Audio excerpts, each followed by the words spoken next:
The sound of shattering porcelain silenced the entire restaurant. It wasn't just any restaurant. It was the Gilded Lily, the only place in New York where billionaires dined alongside killers. Aria, a 22-year-old bus girl invisible to the world, froze as the shards of a $300 plate scattered across the polished Italian shoes of the most dangerous man in the city. Every guest held their breath, expecting a gunshot. Instead, Dante Moretti, the capo who ran the East Coast, slowly stood up. He didn't look at the mess. He looked at her. He raised one finger, pointed at her trembling figure, and gave a command that changed history. "That girl, in my car, now." The Gilded Lily smelled of truffle oil, old money, and fear. It was the kind of establishment where a bottle of Chateau Margaux cost more than Aria Brooks made in 6 months. She moved through the dim amber lighting like a ghost, her black uniform slightly too big for her slender frame, her head down. The rule was simple: be invisible. If the wealthy patrons didn't notice you, you kept your job. If the other kind of patrons, the men in the Brioni suits with bulges under their jackets, didn't notice you, you kept your life. Aria's hands were raw from scrubbing, but she gripped the heavy tray of dirty dishes with a desperate strength. She needed this shift. Her father's gambling debts hadn't died with him 3 months ago. They had transferred to her like a genetic curse. The loan sharks, specifically a low-level thug named Mick the Rat O'Connor, were demanding $5,000 by Friday. Aria had $42 in her pocket. "More wine, sweetheart," a voice slurred.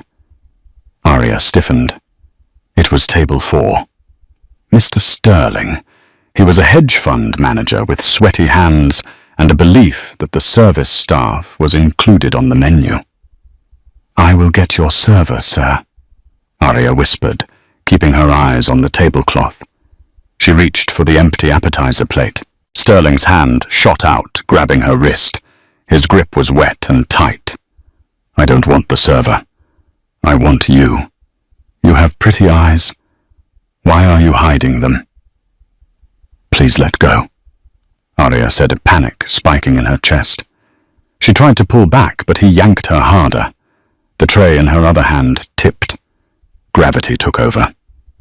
The heavy ceramic platter slid, collided with a crystal water goblet, and crashed to the floor.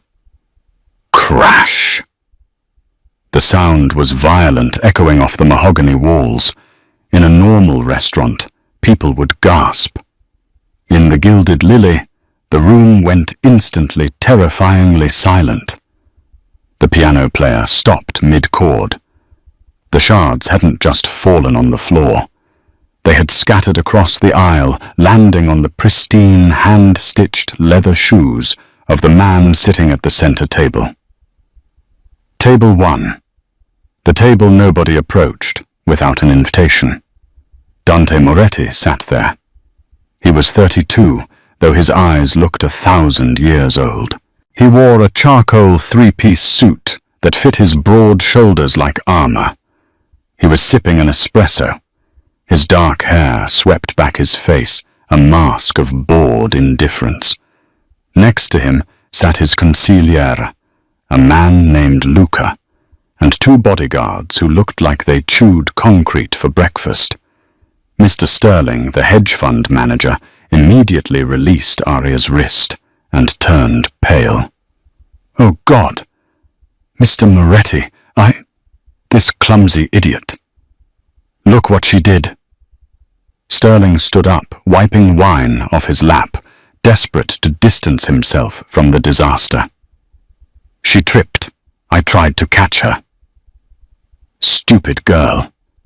Do you know whose shoes those are?" Sterling shouted at Aria, his voice cracking.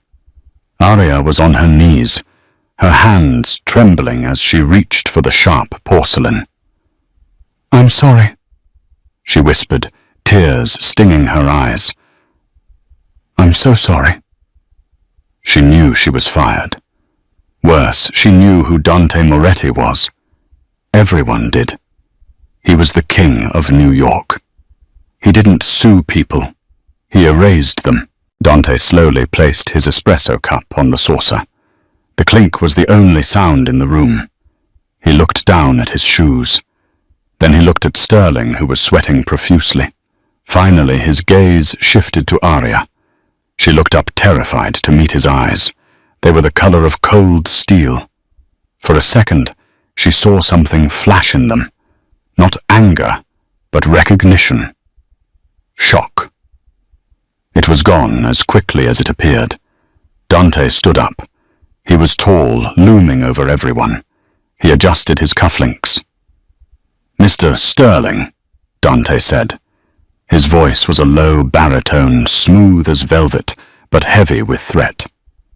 Mr. Moretti, I assure you I will pay for the cleaning. I will have this girl fired immediately, Sterling babbled. Dante ignored him. He took one step forward, crushing a piece of porcelain under his heel. He stopped inches from Aria. She flinched, expecting a kick, a blow, something. Instead, Dante extended a hand. The room gasped. Aria stared at the hand. It was large, scarred across the knuckles, but manicured. Trembling, she placed her small, calloused hand in his. He pulled her to her feet with effortless strength. He didn't let go of her hand. He turned to Luca, his second-in-command. Clear the tab, Dante said. And him, Luca asked, nodding toward Sterling. Dante looked at the hedge fund manager with a look of absolute disgust. He touched what is mine. Break his fingers. Make sure he never trades a stock again. Sterling screamed as the bodyguards descended on him. Aria tried to pull her hand away, terrified. What do you mean, yours? I don't. Dante tightened his grip, pulling her close. The scent of expensive cologne and gun oil overwhelmed her senses. He looked down at her, his expression unreadable, intense, and terrifyingly possessive. The shift is over, Aria, he said, using her name, though she had never told him what it was. He turned to his security detail, dragging her with him toward the exit. The manager of the restaurant rushed forward, stammering. Mr. Moretti, is there a problem? The girl. Dante stopped at the door. He scanned the room, ensuring every eye was on him.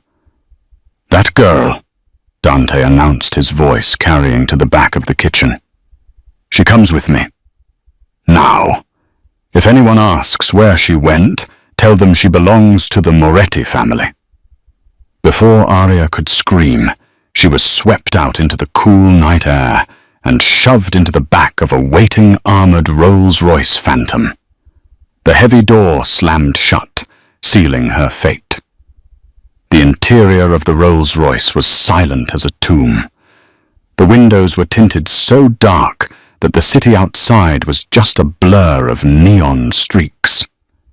Aria sat pressed against the leather door, her heart hammering against her ribs like a trapped bird.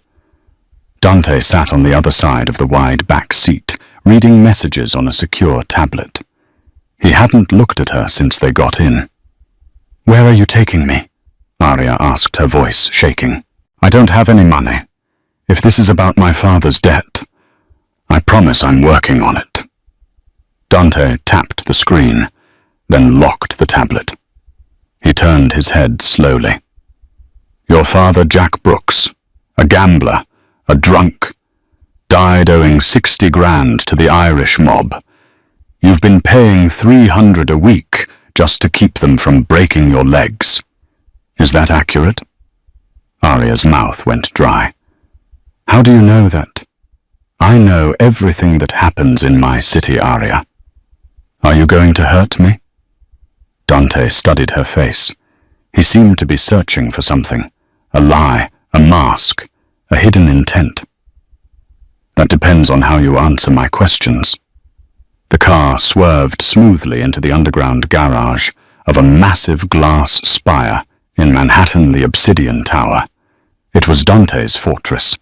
The car stopped and the door was opened by armed guards. "Walk," Dante commanded.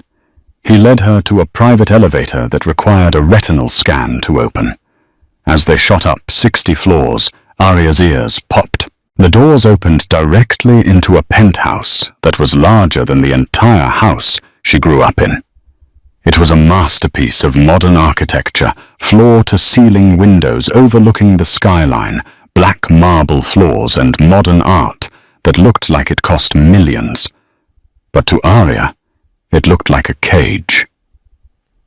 Dante threw his suit jacket onto a couch and loosened his tie. He walked to a bar and poured 2 glasses of amber liquid. He held one out to her. "Drink. It will steady your nerves." "I don't want a drink. I want to go home," Aria said, finding a sliver of courage. Dante slammed the glass down on the counter. The liquid splashed over the rim. The violence of the action made Aria jump back. "Home." Dante laughed, a dry, humorless sound. "You don't have a home, Aria. You have a roach-infested apartment in Queens that Mick O'Connor is planning to burn down on Friday if you don't pay up. I just saved your life."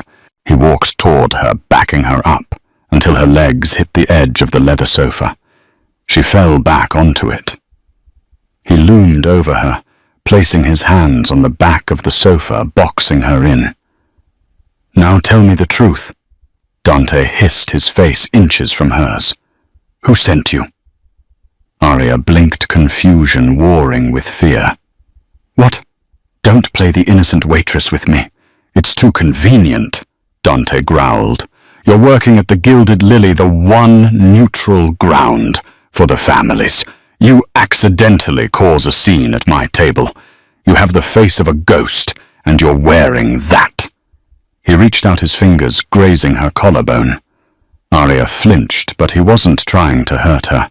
He hooked his finger around the thin, tarnished silver chain she always wore hidden under her uniform. He pulled it out. Dangling from the chain was a strange, heavy ring.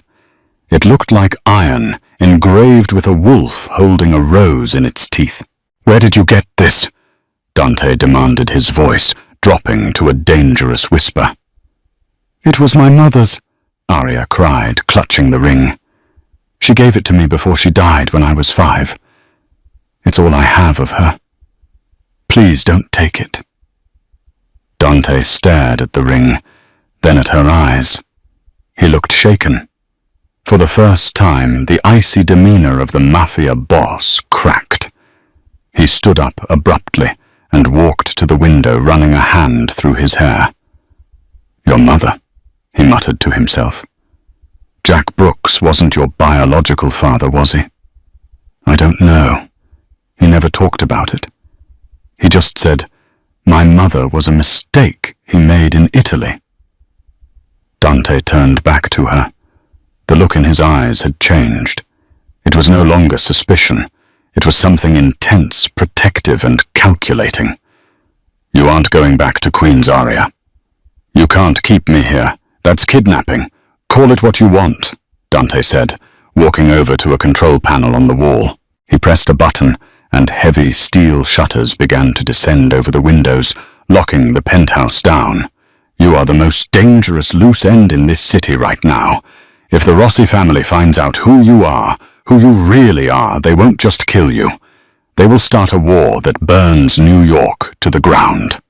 "Who am I?" Aria whispered, the weight of the situation crushing her. Dante looked at her, his expression grim. "You're the key to the vault, Aria, and you're the daughter of the man I killed 10 years ago." Aria didn't sleep that night. She sat in the corner of the guest room, which was more luxurious than any hotel suite, clutching a pillow. The door was locked from the outside. "The man I killed." The words echoed in her mind. Dante Moretti, Her captor had killed her biological father. And who was he?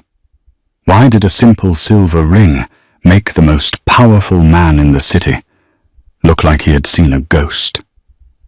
Morning came with a soft chime at the door. It unlocked. A woman in a crisp grey suit entered, pushing a cart. "Good morning, Miss Brooks. Mr. Moretti has requested your presence for breakfast. I have brought you fresh clothes. Your uniform has been incinerated." Arya looked at the clothes. A white silk blouse, tailored black trousers and shoes that looked impossibly expensive. She changed quickly, realizing she had no choice. She had to play along until she could find a way out. She followed the woman to the terrace. Dante was sitting at a glass table drinking coffee. The view of Central Park was breathtaking, but Arya only saw the drop. "Sit," Dante said, not looking up from a newspaper. Arya sat. "I want answers, Dante. You drop a bomb like that and lock me in a room." Dante folded the paper. He looked tired. "You have your mother's temper. I remember that. You knew her, briefly, years ago, before she ran away to America with a gambler to hide you." Dante took a sip of coffee. "The ring you wear is the crest of the Valentinetti family, the old kings of Sicily."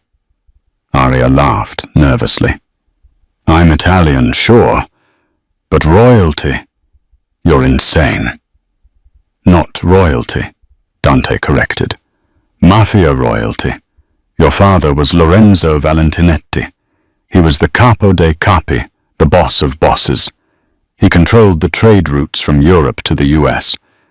But he had a secret vault, a ledger digital and physical containing the dirt on every corrupt politician, judge and rival family in the world. It's worth billions. It's leverage that makes you untouchable. What does this have to do with me? When Lorenzo died, when I took his territory, the ledger vanished. The rumor was he encoded the location into a biological key, a scan, DNA. Or, he pointed to the ring, an object entrusted to his heir." Arya looked down at the ring. "It's just a piece of metal." "To you, yes. To the Rossi family, who are currently my biggest rivals, it is the ultimate weapon. If Vinnie Rossi knows you exist, he will peel the skin off your bones to get that ring and the password only you might know." "I don't know any password," Arya shouted. "You might not know that you know it," Dante said calmly. "It could be a lullaby, a date, a phrase." Suddenly Dante's phone buzzed. He picked it up and his face hardened. "We have a problem." "What?" "Mick the Rat, the loan shark you owe money to. He's been bragging in a bar in the Bronx that he has leverage over a girl who was just picked up by Dante Moretti. He's trying to sell your information to Vinnie Rossi." Dante stood up, buttoning his jacket. "I have to handle this." "You're going to kill him?" Arya asked, horrified. "I'm going to negotiate," Dante said, checking the gun in his shoulder holster. "Stay here. Do not open the door for anyone but me or Luca." "Take me with you," Arya said suddenly. Dante stopped. "Absolutely not. He has my ID, my birth certificate, photos of my mother. If you go in there shooting, he might burn them. Or the police might find them. You said I need to disappear. I can't disappear if my life is in his filing cabinet." Dante looked at her with grudging respect. "You're brave. Stupid but brave." "I'm desperate," she corrected, "and I'm tired of being afraid of men like him." Dante considered it. "Fine. But you stay in the car. If you step 1 foot on the pavement, I will chain you to the radiator when we get back." The ride to the Bronx was tense. Arya watched Dante check his weapon. He was a killer, yes. But strangely she felt safer in this armored car with him than she ever had in her apartment. They pulled up to a grimy dive bar called the Shamrock. "Stay," Dante commanded. He got out, followed by Luca and 2 guards. Aria watched through the tinted glass. She saw them enter the bar. 5 minutes passed, then 10. Suddenly the back door of the bar kicked open. Mick. The rat came stumbling out, clutching a bag, running towards the alley. He was escaping, and he was holding a battered metal box, her father's lockbox. Aria didn't think. She didn't remember Dante's warning. She saw her mother's photos, her only connection to her past, running away. She opened the car door and sprinted. "Hey!" Mick shouted as he saw her. He pulled a knife. "You little witch, you brought the heat on me." Aria froze the knife, glinting in the sunlight. She was 10 feet away from him in a dirty alley. Mick lunged. Bang! A single shot rang out. Mick's knife clattered to the ground. He screamed, clutching his hand, which was now a ruin of red. Dante walked calmly out of the back exit of the bar, his smoking gun in hand. He didn't look at Mick. He looked at Aria, his eyes blazing with fury. He walked past the screaming loan shark, grabbed Aria by the arm, and pinned her against the brick wall of the alley. His body was hard against hers, his face inches away. "I told you," he snarled, "to stay in the car." "He had my things," Aria gasped, heart racing. "I had it handled," Dante roared. "Do you have a death wish because standing in an open alley in the Bronx is a good way to get it granted?" "I'm not your prisoner," she yelled back. Dante stared at her. The adrenaline was pumping through both of them. The tension shifted. It wasn't just anger anymore. It was electric. He looked at her lips, then back to her eyes. "No," he whispered, his voice rough. "You're not a prisoner. You're mine to protect. And you are making it very difficult." Suddenly, tires screeched at the end of the alley. A black van pulled up. The side door slid open, and the barrel of a submachine gun emerged. "Get down!" Dante shouted. He threw Aria to the ground, covering her body with his own, as bullets chewed up the brick wall above their heads. The world collapsed into noise and violence. The rat-tat-tat of the submachine gun tore chunks out of the brickwork, showering Dante and Aria with red dust and debris. Dante was a heavy weight on top of her, an immovable shield of muscle and expensive tailoring. She felt him jerk once, sharply, but he didn't make a sound. "Luca, return fire!" Dante roared over the din, rolling off Aria and pulling his own weapon in one fluid motion. Luca and the other bodyguard, who had taken cover behind the armored Rolls-Royce, opened up with their own sidearms. The alley became a deafening echo chamber of gunfire. The black van's tires squealed, and it peeled away, leaving the smell of burnt rubber and cordite hanging heavy in the air. Dante was instantly on his feet, pulling Aria up. "Are you hit? Check yourself." Aria patted her body, her hands shaking uncontrollably. "I think I'm okay. My knee is bleeding." She had scraped it badly when he tackled her. "We have to move. They'll circle back or the cops will come." "Neither is good." Dante's voice was ice cold, his business mode fully engaged. He shoved her into the back of the Rolls-Royce. As they sped away, leaving the groaning Mick O'Connor and the chaos of the Bronx behind Aria, noticed a dark stain spreading on the left shoulder of Dante's grey suit jacket. "You're shot," she whispered. Dante glanced at his shoulder dismissively. "It's a graze, a through and through. Ruined a $5,000 suit, the bastards. We need to go to a hospital." Dante laughed, a harsh sound. "The kind of hospitals I go to don't ask questions. But we aren't going to the city. The penthouse is compromised. They knew we were in the Bronx. That means I have a leak." His eyes were terrifying when he said that. A leak in the Moretti organization was a death sentence waiting to happen. They drove for 2 hours eastern Long Island, the landscape changing from urban decay to manicured wealth. They arrived at a sprawling modern estate, hidden behind high hedges and iron gates right on the ocean front in Southampton. It was stark, cold, and beautiful, much like its owner. The house was staffed by a silent elderly couple who didn't blink at the sight of a bloodied Mafia don and a disheveled waitress.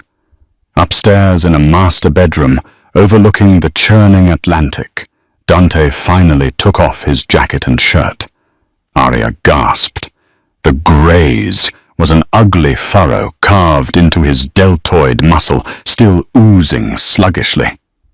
"There's a medical kit in the bathroom," Dante said, sitting on the edge of the bed, looking pale but composed. "Luca is securing the perimeter. You have to help me." Aria hesitated. An hour ago she wanted to run from him. Now she was holding gauze and antiseptic. "I don't know how to do this." "Clean it. Pack it. Wrap it. It's not brain surgery, Aria. Just don't faint on me." Her hands trembled as she cleaned the wound. He hissed through his teeth when the alcohol touched raw flesh, his muscles bunching under her fingers. Being this close to him, touching his bare skin, was overwhelming. He was a tapestry of scars, knife wounds, bullet holes, stories of a violent life written on his body. "Why did you save me in the alley?" she asked quietly, taping the bandage in place. "You could have stayed behind the car." Dante looked up at her. His eyes, usually so guarded, were hazy with pain and adrenaline. "I don't let what's mine get broken. You're under my protection, Aria. Until I say otherwise, you are the most valuable thing in my life." The intensity of his statement made her breath hitch. It wasn't a declaration of love. It was a declaration of ownership. But coming from a man like Dante Moretti, it felt terrifyingly similar. "Now." Dante stood up, wincing slightly. "Where is the box?" Aria retrieved Mick's metal lockbox from where she had dropped it in the entryway. They sat on the floor of the living room, nursing glasses of very old whiskey. Dante shot the lock off with a silenced pistol he produced from a drawer. The box contained the sad debris of her life, her birth certificate, her mother's Italian passport, photos of a smiling woman Aria barely remembered holding a baby, and at the bottom, an old leather journal. Aria opened it. It was written in Italian. "I can't read this," she said. Dante took it gently. He scanned the first few pages, his brow furrowing deeper with every line. The silence stretched taut. "What does it say?" Aria demanded. Dante looked up, and the expression on his face chilled her to the bone. It was a look of profound betrayal. "It's your mother's diary," Dante said slowly. "She writes about Lorenzo, how much she loved him, and she writes about why she ran. It wasn't just to hide you from his enemies, Aria. She was hiding you from his allies." He turned the book so she could see a passage. He pointed to a name written over and over again. Salvatore Moretti. "My father," Dante whispered. "Before I killed Lorenzo, my father was his underboss. According to this, my father was the one who tipped off the feds to Lorenzo's operations years ago. He set Lorenzo up to fall so he could take over. Your mother discovered it. She knew my father would kill her and you to keep the secret buried." The implications hit Aria like a physical blow. The feud between their families wasn't just business, it was foundational. "Your father betrayed mine," Aria said, her voice hollow. "And then I killed yours to clean up my father's mess," Dante finished grimly. "The history between us, it's painted in blood, Aria." The air in the seaside mansion became suffocating. They were inextricably linked by a past they hadn't chosen, bound together by sins of their fathers. "So what happens now?" Arya asked, feeling tears prick her eyes. Dante reached out his hand, hovering near her face before he dropped it. Now I have to find the rat who sold us out in the Bronx, and I have to finish the war my father started. But first," he finished his whiskey in one gulp. "First we sleep. Tomorrow we hunt." He led her to a guest room, checked the windows, locked the door, and then surprisingly didn't leave. He sat in the armchair in the corner, his gun on his lap. "Sleep, Arya. I'll watch." She didn't think she could sleep knowing he was there watching her. But exhaustion was a powerful drug. The last thing she saw before she drifted off was the silhouette of the King of New York guarding her like a dragon guarding its hoard. The next 2 days at the Hamptons safe house were a strange interlude of peace. It was the eye of the storm. Dante spent most of his time on encrypted phone calls on the terrace, barking orders in Italian that sounded like distant thunder. Luca and 4 other heavily armed guards patrolled the perimeter. Arya confined to the house, and the immediate grounds felt like a prized bird in a gilded cage. Yet her feelings toward her captor were becoming dangerously complicated. Dante was ruthless, yes. He had Luca break the fingers of a gardener he suspected of being too chatty in town. But with Arya his rough edges softened. He insisted on changing his own bandage, but he let her help him put on his shirt, his eyes tracking her movements with an intensity that made her skin burn. Over dinner on the second night, steaks cooked rare by Dante himself, the atmosphere shifted. "I have to go back to the city tonight," Dante said, cutting his meat with surgical precision. Arya dropped her fork. "You're leaving me here. It's safer. I've located the leak. It's a capo in Queens. I have to make an example of him personally. If I don't, I look weak. And in this life, weak means dead. How long will you be gone?" She hated the note of neediness in her voice. 24 hours. Luca stays here. Rocco and Vinny the guards stay too. The house is a fortress. You don't leave the indoors. Understood? "I'm not a child, Dante." He stopped eating and looked at her. "No, you are a target. Vinny Rossi knows I have you now. He knows you're Valentinetti's daughter. He will tear the city apart to find you. Do not test me on this, Arya." He left at midnight. Before he got into the car, he did something that shocked them both. He grabbed the back of her neck and pulled her in for a searing, bruising kiss. It tasted of coffee and possession. "Be here when I get back," he growled against her lips, then was gone. Arya touched her lips, stunned watching taillights fade. The next day passed slowly. The air was thick with impending rain and anxiety. Luca was constantly checking monitors in the security room. Around 4:00 p.m., a delivery van pulled up to the front gate. "Expecting anything?" Arya asked Luca, who was in the kitchen getting coffee. "No." Luca frowned, speaking into his radio. "Rocco, check the gate. Who is that?" Rocco, the burly guard patrolling the front, walked toward the intercom. Arya watched from the window. She saw Rocco talk for a moment, then inexplicably he punched in the code to open the massive iron gates. "What is he doing?" Luca yelled, slamming his coffee cup down. "Rocco, stand down. Do not open the gate." Rocco ignored the radio. The van rolled through. "Get to the panic room in the basement. Now!" Luca grabbed Arya's arm, pulling her toward the stairs. They never made it. The front door exploded inward before they reached the hallway. Rocco stood there holding a shotgun. Behind him were 4 men Arya didn't recognize wearing ski masks. "Rocco, what are you doing?" Luca barked, putting himself between the men and Arya. He drew his weapon. Sorry, Luca, Rocco said, his face impassive. Rossi pays better, and he doesn't shoot his own people for small mistakes. You traitorous piece of... Rocco fired. The shotgun blast caught Luca square in the chest. He flew backward, crashing into the wall, sliding down, leaving a smear of bright red. Aria screamed a raw sound of terror. Before she could run, two of the masked men grabbed her. She fought, kicking and biting, tasting leather gloves and sweat. Easy, princess, one of them grunted.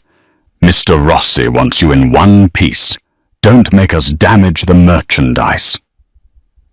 Rocco walked over to Luca's still body and spat on it. Then he looked at Aria. Tell Dante he should pay more attention to his own house instead of chasing ghosts. They dragged Aria out into the rain, threw her into the back of the van, and zip-tied her wrists. As the van sped away, Aria stared at the closed gate of the safe house, her mind replaying Luca's death, realizing with sickening clarity that the safety Dante promised was an illusion. She was alone, and she was headed into the heart of darkness. Vinnie Rossi's base of operations was a nightmare manifested in concrete and steel. It was a defunct meat-packing plant, located deep in the desolate industrial sector of the meat-packing district, a place the gentrification of the city had not yet touched. The air inside was freezing heavy with the metallic tang of old blood bleach and the rotting sweetness of decay. Aria was shoved roughly onto a rusted metal chair in the center of the cavernous kill floor.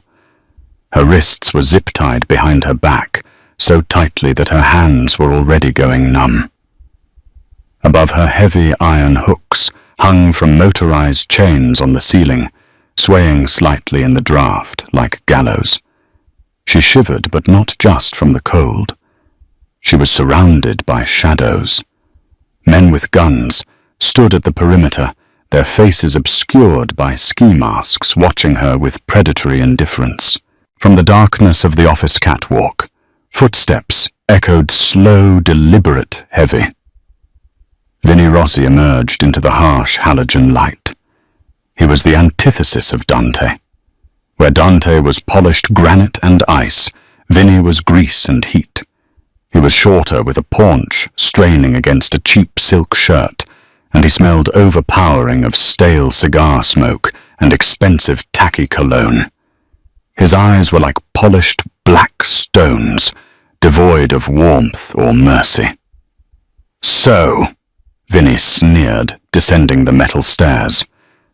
The sound clanged through the empty space. The lost princess returns to the mud. Aria Valentinetti.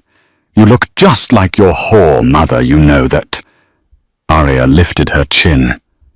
Her heart was hammering against her ribs like a trapped bird, but she refused to cower. She had spent the last 3 days watching Dante Moretti command rooms with silence. She tried to channel just a fraction of that steel. My name, she said, her voice trembling only slightly, is Aria Brooks. Vinnie laughed, a wet, wheezing sound that turned into a cough. He walked a circle around her chair, his fingers trailing across her shoulders. Aria flinched at his touch. Brooks, Vinnie mocked. A name for nobodies. A name for people who scrub floors. You are somebody, sweetheart. You are the key to the kingdom. You are the walking, breathing vault of Lorenzo Valentinetti. He stopped in front of her, leaning down until his face was inches from hers. His breath was foul. Where is the ledger, Aria? I don't know what you're talking about, she insisted, tears stinging her eyes. Dante told me about it, but I've never seen it. I was 5 years old when my father died. Don't lie to me, Vinnie roared, his mood swinging instantly from mocking to violent. He backhanded her across the face. The blow was sudden and exploded in a burst of white light behind her eyes. Aria's head snapped to the side. She tasted the copper tang of blood where her tooth cut her lip. Lorenzo wouldn't leave his legacy unguarded, Vinny hissed, grabbing her chin and forcing her to look at him. He left it with you. What did he give you, a key? A sequence of numbers. A nursery rhyme. Nothing. Aria cried out. Please, I don't know. Vinny's eyes dropped to her hand. He grabbed her left hand, twisting her wrist painfully to examine the silver ring. The wolf crest seemed to mock him, sealed shut. This, Vinny muttered, obsession glazing his eyes. It's always about the ring with you people. The old king's seal. Is the code inside it? Is it etched on the band? He yanked at the ring. It wouldn't budge. It was as if the metal had fused to her skin. It's stuck. Aria gasped. Stuck. Vinny smiled, and it was a terrifying expression. He reached into his pocket and pulled out a switchblade. With a flick of his wrist, the blade snapped open, glinting under the industrial lights. There are ways to solve stuck, Princess. If the ring won't come off the finger, we take the finger off the hand. Aria stared at the blade, horror seizing her chest. Dante will kill you for this. He will burn this whole city to find me. Vinny laughed, but there was a nervous edge to it. Dante is busy cleaning up a mess in Queens that I created. I sent him on a wild goose chase. By the time the great Dante Moretti realizes his little bird has flown the coop, I'll have the ledger, and you'll be fish food floating at the bottom of the Hudson.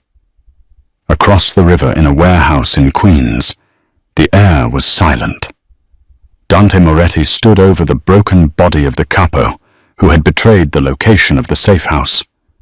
The man was dead. Justice had been served. But Dante felt no satisfaction, only a gnawing cold dread in the pit of his stomach. His phone buzzed in his pocket. He pulled it out with a bloodied hand. It was a message from an unknown number. No text, just 2 images. The first was a grainy photo of Luca lying dead in the hallway of the Hamptons estate. Dante's jaw tightened. Luca had been his brother in everything but blood. The second photo stopped his heart. It was Aria. She was tied to a chair in a place that looked like a slaughterhouse. Her head was lolled to the side, and a thin trickle of blood was running from her lip. The sound that ripped from Dante's throat was not human. It was a guttural roar of pure, unadulterated fury that made his own soldiers step back in genuine fear. Dante wasn't a man who lost control. He was the Ice King. But the ice had just shattered, revealing an inferno beneath. Boss? His new second-in-command, a harsh man named Sol, asked tentatively. What is it? Dante looked up. His eyes were void of business, void of strategy. They contained only murder. They have her. Dante whispered the words, sounding like grinding stones. Rossi has her. It's a trap, Dante.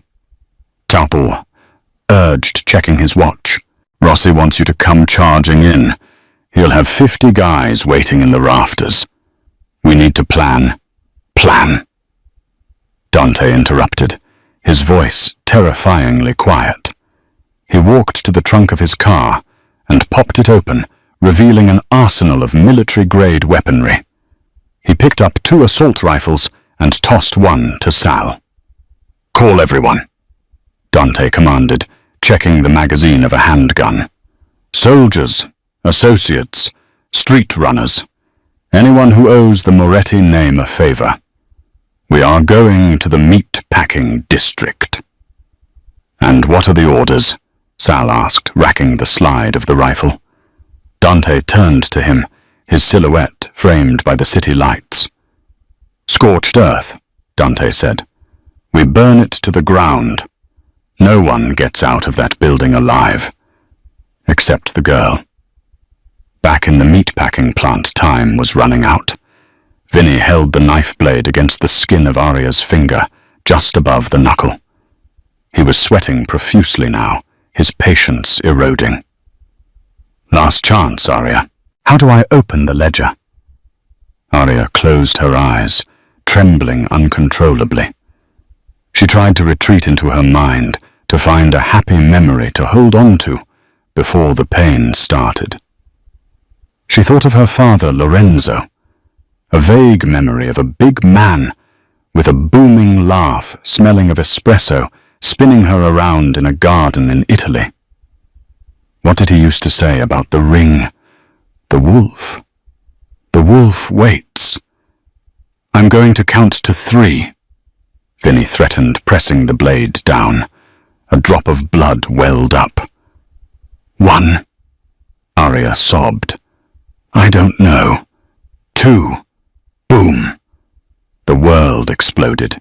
The heavy reinforced steel doors at the front of the plant didn't just open. They were blown off their hinges.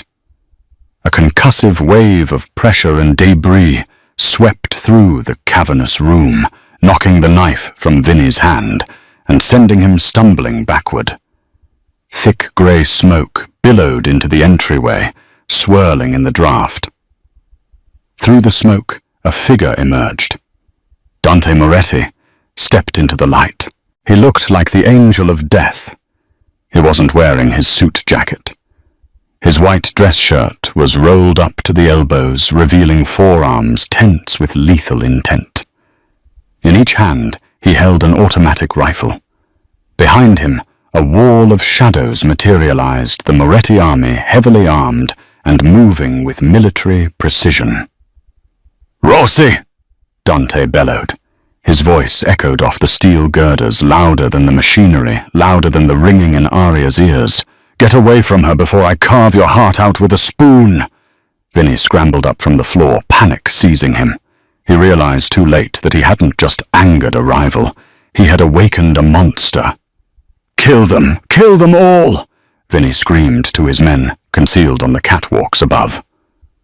The warehouse erupted into a war zone. Muzzle flashes lit up the dark corners of the ceiling. Bullets pinged off metal, shattered concrete, and tore through flesh. The noise was deafening, a cacophony of automatic fire and screaming metal. Dante didn't take cover. He moved forward. He fired in short, controlled bursts, dropping Rossi's men from the railings above. He was a force of nature, cutting a path straight through the chaos toward the center of the room.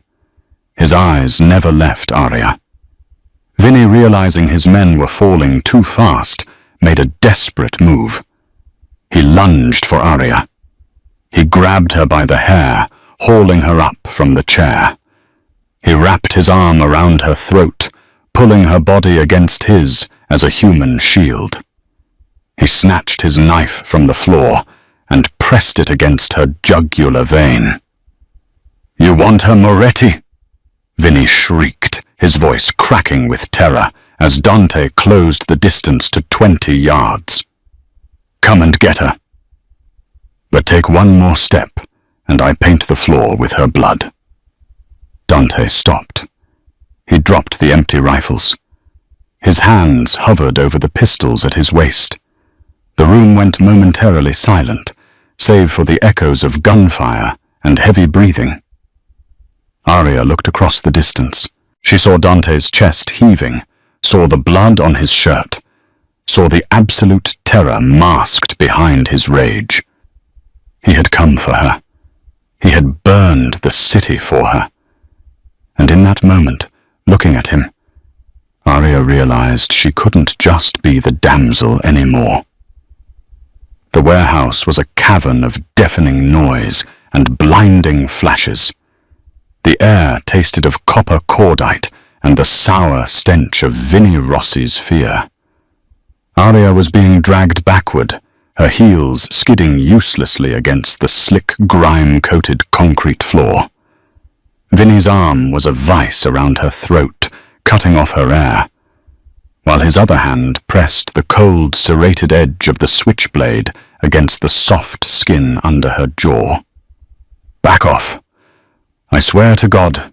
Moretti, I'll open her up right here, Vinny screamed, his voice cracking with hysteria. He sounded like a cornered rat, dangerous and unpredictable. 20 yards away, Dante Moretti was a silhouette of pure vengeance amidst the chaos. He moved through the storm of bullets with a terrifying, fluid grace. He had discarded the assault rifles and was now dual-wielding heavy-caliber pistols, firing with a rhythmic, mechanical precision that chilled Aria to the bone. Bang! Bang! Two of Rossi's men on the upper catwalks crumpled, falling to the ground with sickening thuds. Dante didn't look at the bodies. He didn't look at the sparks flying from the machinery as bullets ricocheted around him. His eyes were locked entirely on Aria.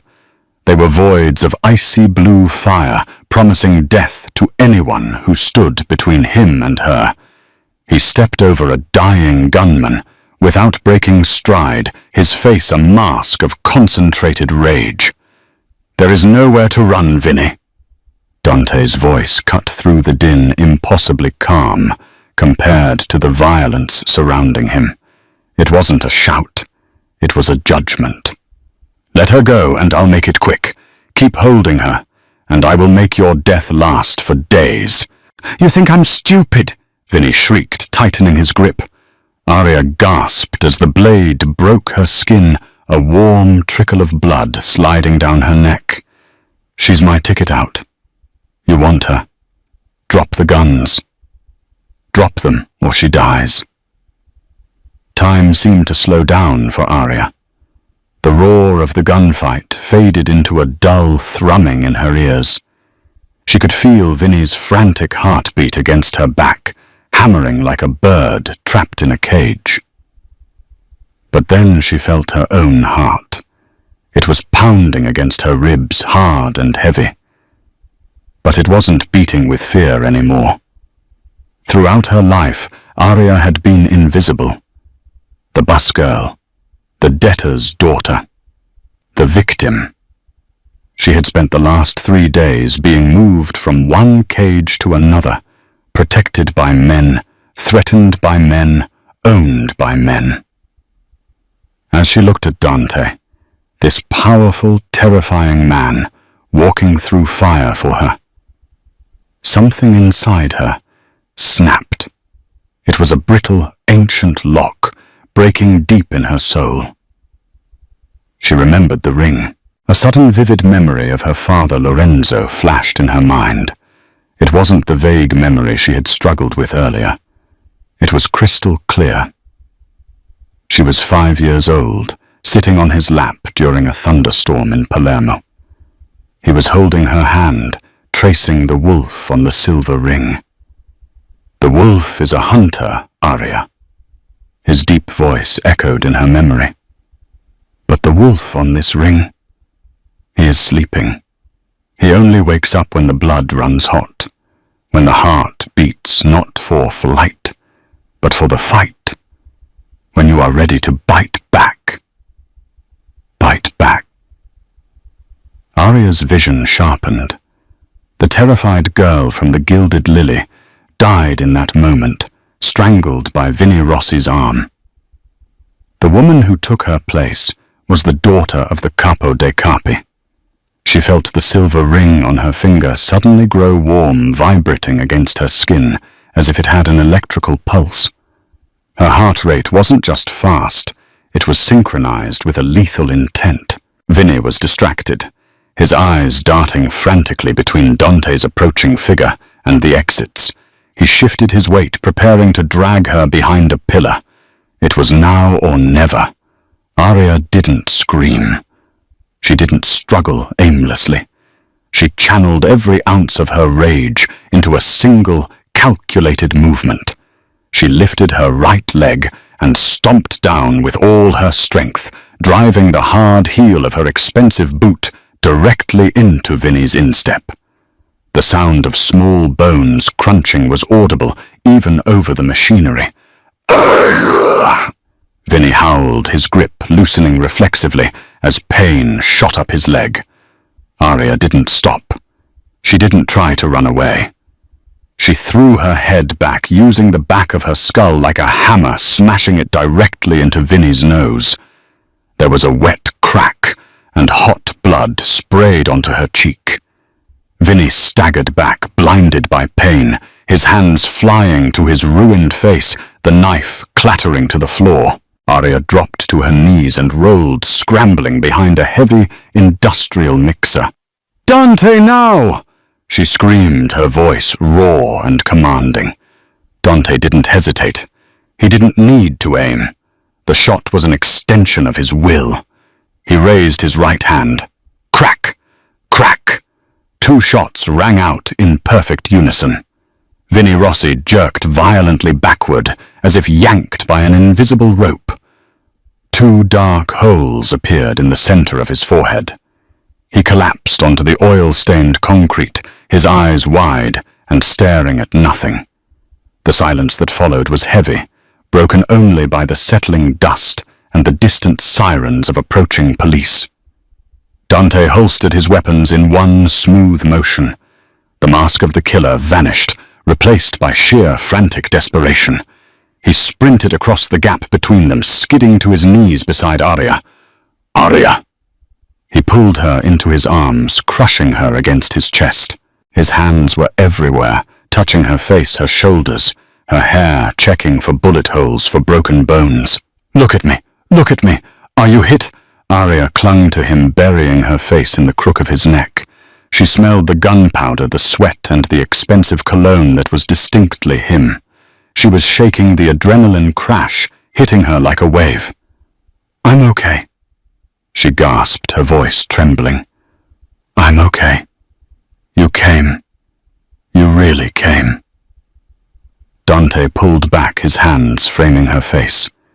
His thumbs gently wiped away the blood on her cheek. Vinny's blood, and he tilted her head to inspect the cut on her neck. His jaw tightened when he saw the line of red, his eyes darkening. "I told you," he whispered, his voice rough with emotion. "I burn the world for what is mine. I would have killed 1,000 men to get to you." He kissed her, then a kiss that tasted of iron and survival. It wasn't gentle. It was a desperate affirmation of life in the midst of death. Suddenly, a soft humming sound interrupted them. A cool blue light began to emanate from between their joined hands. Aria pulled back, eyes wide. "My hand. It's burning again." They looked down. The silver ring on her finger was glowing intensely. The tiny, intricate carving of the wolf had changed. The jaw, which had been clamped shut for 20 years, was now mechanically open. The biometric lock, Dante realized, staring at the artifact in awe. "I thought it was a myth. Lorenzo didn't use a password. He used a physiological trigger." "What do you mean?" Aria asked, breathless. "It reads your biometrics," Dante explained gently, taking her hand. "It monitors pulse blood pressure, cortisol, and adrenaline. It was designed to stay locked during normal life, or even during fear-flight response. It only unlocks when the wearer enters a state of fight. Controlled aggression, the specific heart rate of a Valentinetti going to war." He carefully slid the ring off her finger. It came off effortlessly, now the internal clamps retracted. With delicate precision, Dante hinged the wolf's head back fully. Embedded inside the hollow chamber of the ring was a microchip no larger than a grain of rice. "The ledger," Dante whispered. "The blackmail files, the corrupt judges, the politicians, the bank accounts. It's all here. This chip is worth more than the entire island of Manhattan." Aria looked at the tiny chip, then at the carnage around them. She looked at Vinny Rossi's body, then at the loyal soldiers of the Moretti family securing the perimeter. Finally, she looked at Dante. She realized that the debt was gone. The fear was gone. She held the power to destroy the entire underworld, or to rule it. "What do we do with it?" she asked. Her voice was steady now. The tremor was gone. Dante looked at her, searching her eyes. He saw the change in her. She wasn't the waitress anymore. She was a queen who had just won her crown in blood. "Whatever you want, Aria," Dante said, placing the ring in her palm and closing her fingers over it. "We can destroy it, vanish and live on a beach in Italy, or we can use it. We can bring every family in the 5 boroughs to their knees. We can rule everything." Aria looked at the ring, then slid it back onto her finger. The blue light faded, but the wolf's jaw remained open ready. "We don't run," Aria said, her eyes matching the cold steel of his. "We stay. The Valentinetti and Moretti families are united now. Let them know we have the ledger.